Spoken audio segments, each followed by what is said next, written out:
This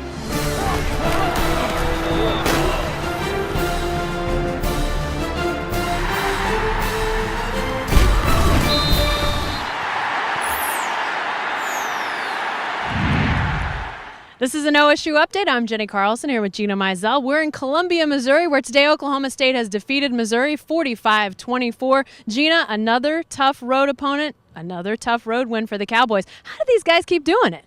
Well, we've always talked about it this whole season, just that this team has a lot of maturity, it has a lot of experience, and they're a really good football team. And now it's 9 wins in a row for the Cowboys, and that's the second longest streak in the nation.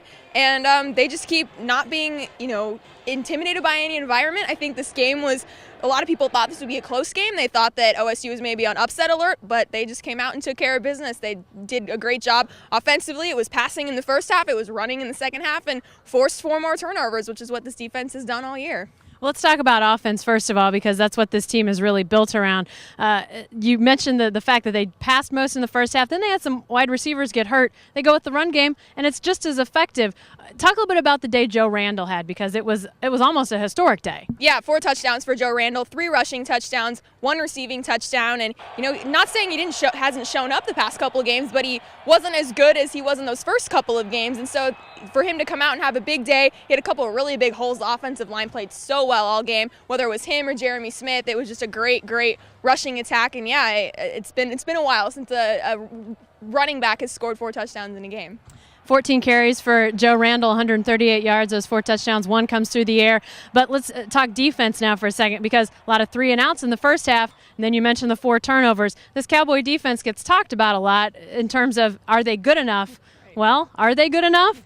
I think they just keep showing that they are. One of the best ways you can stop your opponent is by taking the ball away. And I think the biggest key in the game was when Brandon Weeden threw an interception in the end zone, and Missouri came and drove all the way down the field, got in the red zone, and it looked like they were maybe going to cut it to a 7-point game. And James Franklin fumbles the ball. OSU takes over, and that was pretty much the game. That was the last time Missouri really threatened to score until the game was pretty much out of hand. So when the defense needs to make a play, it does. And it's crazy to think about when Missouri had some success running the ball, but they just seem to always make the play when they need it most. Missouri gets 463 yards, and yet they lose by 3 touchdowns.